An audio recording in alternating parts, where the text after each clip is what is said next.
जय हिंद दोस्तों। तो आज हम फिर आ गए हैं जो कि जेपीएससी और जेएसएससी का मुद्दा है। और ये मुद्दा आज छोटे चरम पे नहीं है, एक नेशनल मुद्दा बन गया है। कई सारे लोगों का कहना है, हमारे आसपास के सभी साथियों का, कि आपको इसमें जुड़ना नहीं चाहिए। तो हमने बोला कि भाई, हमारी जो संस्थान है वो बच्चों को पढ़ाने का काम करती है, और अगर हम आज उनके लिए कुछ नहीं करेंगे तो कल हमारे लिए भी कोई कुछ नहीं करेगा, और आने वाले और अन्य बच्चों के लिए भी कोई कुछ नहीं करेगा। तो उस मुद्दे को लेकर आज हम एक डिबेट छेड़ने वाले हैं, और एक जरूरी है इस डिबेट को छेड़ना, और हम चाहेंगे कि हर कोई इस डिबेट में जुड़े।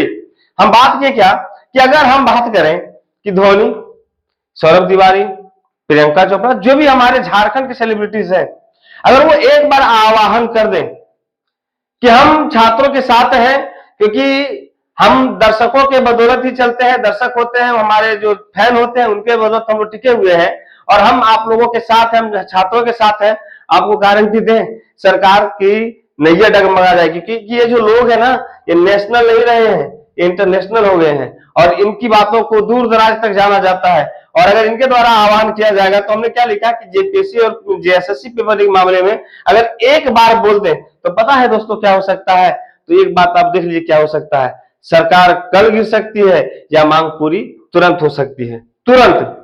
इसी मुद्दे पर आज हम चर्चा करेंगे कि इस जेएसएससी और जेपीएससी मुद्दे पर कौन कौन सी मीडिया जुड़ी हुई है, कौन कौन से राजनेता जुड़े हुए हैं, और अन्य कौन कौन सी संस्थान इसमें जुड़कर इस जेपीएससी और जेएसएससी पेपर लीक के मामले में छात्रों का समर्थन दे रही है। तो इस मुद्दे को आज हम फिर एक मुद्दे को आगे लेके चलेंगे। तब तक आप लोग इस बात को, इस वीडियो को आप लोग शेयर करने का जरूर काम करेंगे कि एक मुद्दा केवल एक छात्रों का नहीं है, आने वाले अन्य बच्चों का। क्योंकि अगर आज कोई एक बार ताश की बाजी खेल गया तो उसे ताश खेलने की आदत लग जाएगी, अर्थात आपके जीवन के पढ़ाई के साथ, आपके जॉब्स के साथ अगर कोई सट्टाबाजी शुरू कर दिया है तो वो एक आजीवन हो जाएगा। तो इसीलिए हमें इनके साथ जुड़ना है और इस पेपर लीक मुद्दे को तुरंत खत्म करना है। क्योंकि जो भी आंदोलनकारी हमारे छात्र हैं, उन्होंने 10 तारीख को विधान परिषद को घेरने का आह्वान किया हुआ है, और इसके साथ होगा क्या कि राज्य में अफरा तफरी मचने की संभावनाएं हैं। और देखिए कि कौन कौन से लोग इसमें जुड़े हुए हैं। तो हमारे कौन कौन जुड़े हुए पूरी लिस्ट को आज हमने आपके बीच में लाया है। क्यों? और मुद्दा क्या है, बोला क्या कि छात्रों का प्रदर्शन जारी रहेगा और जारी है, भविष्य के साथ खिलवाड़ कब तक किया जाएगा, ये जो सवाल है, यही हमारा मेन उद्देश्य रहता है। न्याय की एक ही मांग, निष्पक्ष जांच हो, सीबीआई जांच होनी चाहिए। मेहनत हमारी, फैसला किसी और का कैसे हो सकता है। हम मेहनत करेंगे तो फैसला हमारा, और डिसीजन हमारा। फैसला लेने वाला कोई एक व्यक्ति कैसे हो सकता है, या कोई एक रुपया कैसे हो सकता है। अब चुप रहना क्या है, अपराध होगा। ये हकीकत बात है कि अगर आप चुप रहिएगा, सोशल मीडिया के दौर में अगर भी आप चुप रहते हैं, तो ये आपके लिए क्या है, अपराध की श्रेणी में शामिल होता है।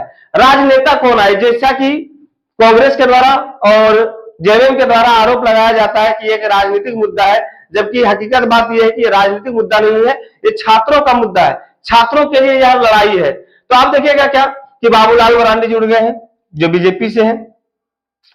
इन्होंने सरकार पर क्या लगाया है, गंभीर आरोप लगाए हैं। आदित्य साहू बीजेपी के प्रदेश अध्यक्ष है, इन्होंने जेपीएससी परीक्षा रद्द करने की जांच की मांग की है, और बीजेपी के द्वारा आंदोलन का नेतृत्व इन्होंने किया है आदित्य साहू ने। शशांक राज है ना, इन्होंने छात्रों के समर्थन के विरोध में प्रदर्शन और मशाल जुलूस का नेतृत्व किया है। अमर कुमार बावरी जो बीजेपी के नेता है, इन्होंने जेपीएससी और जेएसएससी मामले में सीबीआई जांच की मांग की है। प्रदीप यादव कांग्रेस विधायक दल के नेता है, इन्होंने पेपर लीक और परीक्षा व्यवस्था पर केंद्र सरकार पर हमला बोला है, लेकिन वो बोले थे नीट के मुद्दे में। आंसू पार्टी भी अब आज ताजा सूत्रों के द्वारा पता चला कि आंसू पार्टी भी बहुत जोरों से इस पर जुड़ गई है, और जेपीएससी और जेएससी परीक्षाओं की स्वतंत्र और निष्पक्ष जांच के लिए इन्होंने अपना समर्थन छात्रों को दिया है। फिर से कहेंगे कि छात्रों को दिया है। आज बहुत ही बढ़िया बात रहा कि झारखंड के बड़े यूट्यूबर मनोज दे, उनकी पत्नी ज्योतिश्री दे, इन्होंने भी छात्रों के साथ अपना सहयोग दिया है और वो लोग भी आज रांची पहुंच चुके हैं। छात्रों के साथ उनके साथ छात्रों के साथ मिलजुल कर इस बीपीएससी मामले को, जेपीएससी मामले और जेएसएससी मामले के साथ उन्होंने अपना समर्थन दिया है और उन्होंने बोला है कि अन्य लोग इनके साथ जुड़ते जाइए और ये मुद्दा जो है धीरे धीरे और बड़ा होता जा रहा है। छात्र नेता का आंदोलन कौन कौन प्रमुख चेहरा है, छात्र लोग कौन कौन जुड़े हैं, तो कुणाल जुड़ा हुआ है। यहाँ पे क्या हुआ, कुणाल। रांची प्रेस क्लब ने कहा कि सीबीआई जांच हो, सीआईडी जांच पारदर्शी करनी चाहिए, छात्रों की आवाज को बुलंद किया इन्होंने। देवेंद्र नाथ महतो जेपीएससी और जेएसएससी आंदोलन के प्रमुख चेहरे में रहे। इन्होंने जो है देवेंद्र नाथ महतो ने कल से ही भूख हड़ताल शुरू कर दी है और आमरण अनशन पर बैठ चुके हैं, लेकिन शांतिपूर्वक तरीके से। अभिजीत दीपके, जिन पर कई प्रकार के आरोप लगाए जा रहे हैं कि इनको केवल दिल्ली का मुद्दा दिखा और झारखंड का मुद्दा नहीं दिखा, लेकिन उन्होंने क्या किया है कि वीडियो कॉल के माध्यम से छात्रों को समर्थन दिया है और उनके साथ वो खड़े हैं। और आगे कौन रहे, मीडिया का जो खास करके कि जो नेशनल मीडिया कभी भी झारखंड को दिखाना नहीं चाहती है, नेशनल मीडिया झारखंड के ऊपर पूरी नजर गड़ाई हुई है, जैसे आज तक, NDTV, ABP news, news 18 Bihar एवं झारखंड, ये पूरी तरीके से अभी एक्टिव है। बिहार और Jharkhand, the print, Hindustan times, times of India. हम बोल सकते हैं कि देश के बड़े बड़े मीडिया चैनल्स अब झारखंड को कवर कर रही है। मामले की वर्तमान स्थिति जो छात्रों का आंदोलन झारखंड में जारी है, परीक्षाएं रद्द करने और सीबीआई जांच मांग करने के लिए अड़े हुए हैं।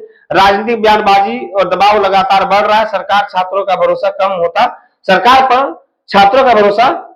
कम होता जा रहा है। छात्रों की एक ही मांग है कि परीक्षा रद्द करो, सीबीआई जांच करो, न्याय दो और भविष्य दो, है ना। ये बहुत ही बढ़िया है कि छात्रों के साथ गुनाह नहीं होगा, हम लड़ेंगे भी और जीतेंगे भी और न्याय लेकर रहेंगे। अब चुप रहना गुनाह है और आवाज उठाना ही विकल्प है। तो हम लोगों के लिए क्या उद्देश्य है, हम लोग क्या कर सकते हैं अपने माध्यम से कि जो भी छात्र हैं वो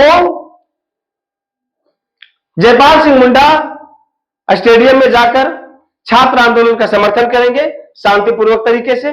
और ये आज हम जानेंगे कि जयपाल सिंह मुंडा के विषय के बारे में। आपको बता दें कि जब संविधान का निर्माण हो रहा था उस समय, आज हम बोलते हैं कि केवल बी आर अम्बेडकर, कई लोगों का मानना है कि केवल बी आर अम्बेडकर ही समर्थन दिए थे, जैसा नहीं है। तकरीबन 389 लोगों ने संविधान सभा की बैठक में हिस्सा लिया था। और जब देशों का विभाजन हो गया पाकिस्तान और हिंदुस्तान के नाम पर, उस समय यह संख्या रह गई 299। और जब तक 1950 तक आते आते यह संख्या 284 हो गई। किन्हीं का डेथ हो गया, कोई अपना नाम खींच लिए। इसी के चलते जब संविधान का निर्माण हुआ, फाइनल जब हस्ताक्षर हुआ तो उसकी संख्या 284 थी। कुल सदस्य 389, भारत के लिए रह गए 299 और अंतिम हस्ताक्षर जो किए वो 284 रह गई। और अगर आप जानना चाहेंगे कि प्रारूप समिति के अध्यक्ष कौन रहे और अन्य लोग जुड़े, सच्चिदानंद सिन्हा कौन थे, इनको आपको धीरे धीरे पॉलिटी के संदर्भ में पढ़ना पड़ेगा। अब देखेंगे क्या कि संविधान सभा और जयपाल सिंह मुंडा की, संविधान सभा में जयपाल सिंह मुंडा ने क्या अपना योगदान दिया, क्या उन्होंने बात बोली। उन्होंने भाषण में बोला कि जो हमारा भारत है और यह भारत हमारे आदिवासियों का है, बाहरी लोग हम पर अत्याचार कर रहे हैं और 6000 वर्षों से हमें दबाया जा रहा है, कुचला जा रहा है। देखिए क्या बोला, 24 जनवरी 1950 को जब संविधान का निर्माण हुआ तो मूल प्रारूप समिति की सदस्य की संख्या जो थी 284 थी। जयपाल सिंह मुंडा भी उसमें हस्ताक्षर करने वाले सदस्यों में शामिल थे। वे संविधान सभा के सदस्य के रूप में बिहार से चुने गए थे, क्योंकि उस समय भी हमारा झारखंड क्या था, बिहार ही था। और उन्होंने सभा में आदिवासियों के अधिकारों की जोरदार पैरवी की थी। उन्होंने क्या बोला, अब सदस्य नहीं है, वो सदस्यता इनको मिली 1946 में बिहार से, हस्ताक्षर किए 24 जनवरी 1950 को। और योगदान उन्होंने सभा में आदिवासियों और मूल निवासियों के लिए अधिकारों, भाषा तथा संस्कृति के संरक्षण के लिए महत्वपूर्ण भाषण दिए। अब इनके द्वारा जो संविधान सभा में जो बातें रखी गई थी, जो भाषण दिया गया था, उसकी कुछ झलकियां आपको छोटी बिंदुओं के तौर पर हम लेके चलते, क्योंकि ये मुद्दा जो है जयपाल सिंह मुड्डा स्टेडियम से ही प्रारंभ हुआ है और इसे बहुत जोरों से लोगों ने समर्थन भी दिया। बोला क्या, आदिवासियों का इतिहास और उद्देश्य। उन्होंने कहा कि उनके लोगों को पिछले 6000 वर्षों से अपमानजनक व्यवहार और लगातार शोषण होता आया है। नए लोगों ने उनकी मूल भूमि को खदेड़कर जंगलों में उनको धकेल दिया है। लोकतंत्र और मूल निवास। उन्होंने गर्व के साथ कहा कि यदि भारत में किसी समूह को वास्तव में शासन करने का अधिकार है तो केवल कौन है, आदिवासी, क्योंकि वे ही देश के असली मूल निवासी हैं। उन्होंने मुख्य धारा नेताओं को यह भी याद दिलाया कि उन्हें आदिवासियों से लोकतंत्र सीखना चाहिए। अब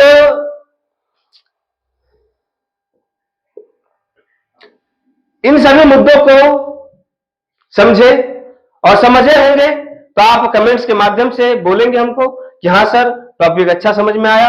और इस जेपीएससी और जेएसएससी मुद्दे को किस एंगल से देखा जा रहा है और किस एंगल का इस्तेमाल किया जा रहा है, राजनीतिक मुद्दा है या छात्र का मुद्दा है, मुद्दा किसी का भी हो, लेकिन ये भविष्य का मुद्दा है। हम सभी छात्रों से यह अपील करेंगे कि अगर आप लोग समर्थन करेंगे और आप लोग अपना सहयोग देंगे तो जो भी हम वहां पे आंदोलन कर रहे छात्र हैं उनका हौसला बढ़ेगा और उनके अंदर आत्मविश्वास बढ़ेगा। उनको कभी ये महसूस नहीं होगा कि केवल ये 2-4 लोगों की लड़ाई थी। उनको ये महसूस होना चाहिए कि देश राज्य का हर युवा अपने भविष्य की लड़ाई लड़ रहा है और वह इस भविष्य की लड़ाई को आगे आने वाले समय में इस प्रकार की सरकारों के द्वारा किसी भी प्रकार से दखल अंदाजी ना की जाए, इसके लिए उन्होंने यह आंदोलन किया है। हम आपसे बेहतर उम्मीद की कामना करेंगे। अगर वीडियो अच्छा लगता है तो किसी न किसी माध्यम से थोड़ा सा इसको शेयर कर देंगे और हम इन महानुभावों से भी कहेंगे कि आप हमारे लिए हैं और हम आपके लिए हैं। हमारे साथ मिलकर इस मुद्दे को जल्द से जल्द खत्म कीजिए। लंबा समय जाने से छात्रों का मनोबल टूट रहा है। आप लोगों से भी उम्मीद होगी कि आप लोग कुछ ना कुछ अपने तरफ से एक पोस्ट करिए ताकि सरकार का जो मनोबल है वो ऑटोमेटिक टूट जाए। हमारी सरकार कहती है कि हमारी सरकार बहरी नहीं है, देखती भी है, सुनती भी है। हमारे मुख्यमंत्री जो है इस प्रकार के बयानबाजी को दिए हुए हैं, तो हम कहते हैं कि अगर आप अंधे नहीं है, बहरे नहीं, आप सब कुछ सुन रहे हैं तो ये मुद्दा इतना दूर तक गया क्यों? और ये सीजीएल का मामला या जेपीएससी का मामला गरमाया क्यों? तो इसी बात के साथ हम अपनी बातों को समाप्त करेंगे। उम्मीद है टॉपिक समझ में आया होगा और चैनल को सब्सक्राइब भी कर लेंगे और लाइक कर लेंगे और लोगों को शेयर भी करेंगे। धन्यवाद।